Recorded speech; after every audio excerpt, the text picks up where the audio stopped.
Hello friends, and this is Deepak Singh, and on behalf of AQ Bias, we'll be discussing the topic of special procedures.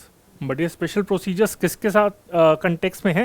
ये है by UNHRC. तो अभी हम current affairs में specifically अभी international organisation हम काफ़ी discuss कर रहे हैं, तो उसमें स्पेशल प्रोसीजर्स बाय यूएनएचआरसी को हम डिस्कस करेंगे. एंड साथ में रिलेटेड टॉपिक होगा, स्पेशल प्रोसीजर्स तो है ही, फिर यूएनएचआरसी को भी थोड़ा सा डिस्कस कर लेंगे, and then permanent mission to United Nation, और ये सब टर्म्स हैं उनको भी कर लेंगे. सो पहले तो न्यूज़ देख लेते हैं. Why are we discussing this?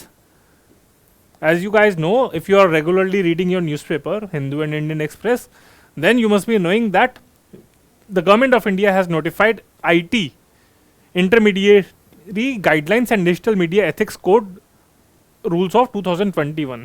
तो ये अभी रिसेंटली इन्होंने नोटिफाई करे हैं, तो इसके अगेंस्ट काफ़ी कंट्रोवर्सी चल रही है, क्योंकि ट्विटर ने भी अपना चीफ कंप्लायंस ऑफिसर इसमें नोटिफाई नहीं करा, तो इसके फीचर्स भी पूछे जा सकते हैं इन द क्रिटिसिज्म. तो ये इसको क्रिटिसाइज करा जा रहा है कि इसकी जो प्रोविजंस है काफ़ी स्ट्रिंजेंट हैं. आप OTT प्लेटफॉर्म्स, आपके जो सोशल मीडिया है, उसको वहाँ पे टारगेट करा जा रहा है. तो उस कंटेक्स्ट में क्या हुआ, आपके जो UNHRC है, ह्यूमन राइट काउंसिल है, उसके अंदर कुछ स्पेशल प्रोसीजर्स होते हैं. उन्हें मैंडेट करा गया था कि look into the these rules and come out कि whether they are violation of like some human rights या फिर कुछ इसके अंदर controversy है. So these special procedures, the special procedures branch which implement the special procedures, they looked into these rules according to UNHRC, and then इन्होंने एक report issue करी जिसमें उन्होंने क्रिटिसाइज करा, एंड उसके बाद फिर permanent mission of India to the United Nation office है, उन्होंने इसको रिप्लाई करा. तो पहली बात तो ये IT रूल्स ओके नोटिफाइड, फिर उसके बाद आगे आ गया स्पेशल प्रोसीजर, उसने क्रिटिसाइज करा इन रूल्स को, and third permanent mission to UN, उसने रिप्लाई करा. So this is the sequencing. सो इसी सीक्वेंस को हम एक बार दोबारा से पढ़ लेंगे कि ये तो एक्चुअली सीक्वेंस थी, और स्टेप बाय स्टेप हम इन सब तीनों चीज़ों को एक बार ब्रीफली रिव्यू कर लेते हैं कि क्या क्या ये टर्म्स हैं, क्या क्या इनके मीनिंग्स हैं, और इन्होंने क्या क्या इसके प्रोविजंस हैं. तो इस कंटेक्स्ट में हम स्टार्ट करते हैं पहले स्पेशल प्रोसीजर्स से. So again I hope the sequencing is clear. पहले IT रूल्स, इंटरमीडिएटरी रूल्स 2021 के नोटिफाई करे गए, special procedure branch of the Human right Council उसने क्रिटिसाइज करा, and then permanent mission of India to the United Nation office, उसने special procedures को reply करा. Okay, so let's discuss the topic of special procedures. What is it? It is a refers to the list of mechanism established by UNHRC to report and advise on human rights from a thematic, यानी कि कोई particular issue और country specific perspective. तो यानी कि special procedures होते हैं, वो कुछ मैकेनिज्म्स होते हैं बाय ह्यूमन राइट काउंसिल, जिसके अंदर human right related issue on the basis of particular topic, या थीमेटिक मतलब हो गया जैसे वुमेन ह्यूमन राइट्स हो गए, LGBT सेक्सुअल माइनॉरिटीज़ के ह्यूमन राइट्स हो गए, ओल्डर पीपल के ह्यूमन राइट्स हो गए. तो या तो उस पर्सपेक्टिव से ये काफ़ी सारी कंट्रीज़ को मेजर करेगा, या फिर एक पर्टिकुलर कंट्री में, या फिर कंट्री स्पेसिफिक, जैसे अब इंडिया में देखेगा वो कि क्या क्या ह्यूमन राइट वायलेशन हो रही हैं. So both ways it looks into the human right violation from a thematic as well as country perspective. Now this cover all human rights. This is very important. It's not related to any particular civil human right. It also looks into the cultural human right, economic, political, social as well as issues related to specific groups. तो सारे जो human rights है वो special procedures cover करता है. तो these are the special procedure list of mechanism by UNHRC. Now these special procedures mandate holders, यानी कि जो इन special procedures को implement करते हैं, they can either be an individual or a working group of 5 members. And these individuals, if they look into this, they are also known as independent expert or a special rapporteur, SR. तो जो special procedures को implement करते हैं, the mandate holders of these special procedures can be an individual or a working group of 5 members. If it's individual, they are known as special rapporteur or independent experts. Now these mandate holders serve in their personal capacities. ये अपने आप ही इन चीज़ों को देखते हैं. They are not UN staff. Again, जो mechanisms है वो तो UNHRC ने implement करे गए हैं, but These special procedures, they are not UN staff, they do not receive salaries or other financial remuneration for their work. Out of their personal interest, they are doing that. और उसका जो tenure होता है इन a given function, जैसे कोई particular, जैसे IT rules का हो गया, फिर किसी पर्टिकुलर उसका टेन्योर हो गया, so it is limited to at max 6 years.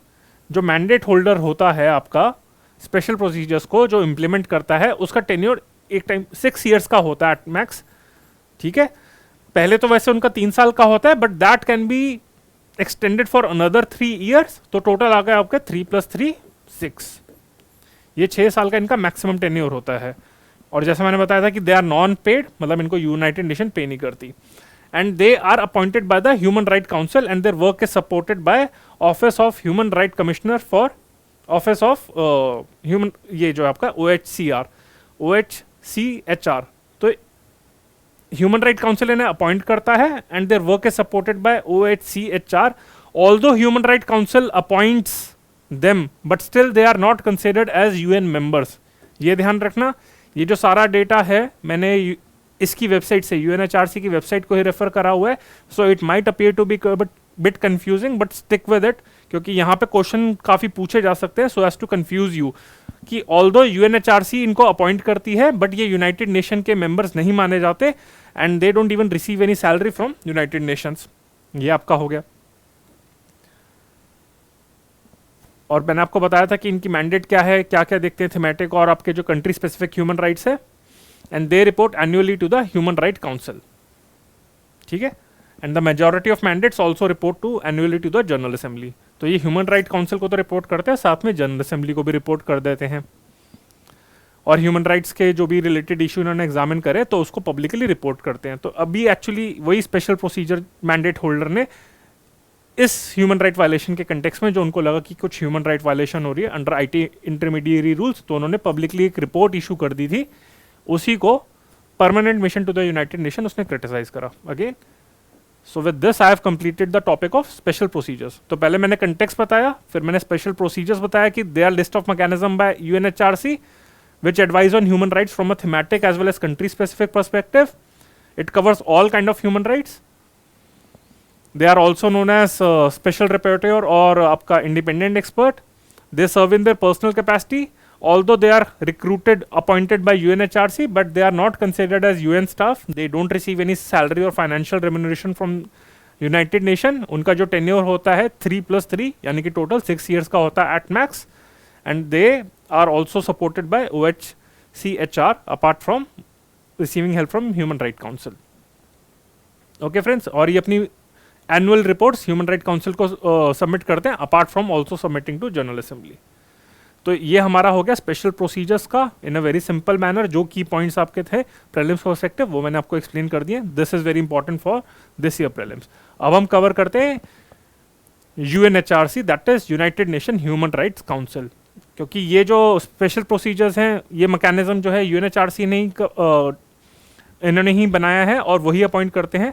तो उस कंटेक्स्ट में एक तो UNHRC इंपॉर्टेंट है. दूसरी डेवलपमेंट जो UNHRC इंपॉर्टेंट है वो इस वजह से है क्योंकि ये अलग डेवलपमेंट है apart from the IT rules.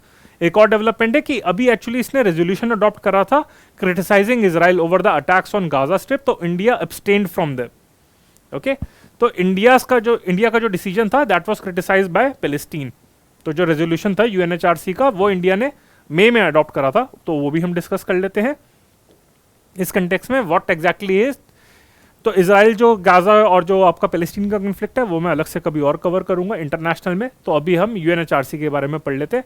It is a inter governmental body with in the UN system. It meets at the UN office at Geneva. और अभी मैंने अपने प्रीवियस लेक्चर में एक और चीज़ डिस्कस करी थी, वो बताया था कि ILO का हेडक्वार्टर भी आपका जिनेवा में है. ठीक है, तो it meets at the UN office at Geneva. It was founded in 2006 and it succeeded UNCHR. तो पहले एक ऑर्गेनाइजेशन थी by the name of UN commission on human rights. Okay friends, तो ये था. और मैंने जब जनरल असेंबली का टॉपिक डिस्कस करा था उसमें मैंने विजय लक्ष्मी पंडित जी के बारे में बताया था, who was the first female president of General Assembly. Vijay Lakshmi Pandit, sister of Jawaharlal Nehru. तो वो भी मैंने बताया था कि she was also in her later career when जब इंदिरा गांधी आ गए थे and she was bit sideline, तो she was also a member of UN commission on human rights, and then I mention that इसको, इस बॉडी को काफी क्रिटिसाइज करा जाता था due to poor track record on human rights, so it was replaced by UNHRC which was founded in 2006. So अभी UNCHR नहीं है, अभी सिर्फ यूएनएचआरसी है जो 2006 में फाउंड करी गई थी. इसकी मेंबरशिप की बात करें, it is made of 47 member states जो जनरल असेंबली, आपकी United nation general assembly elect करती है.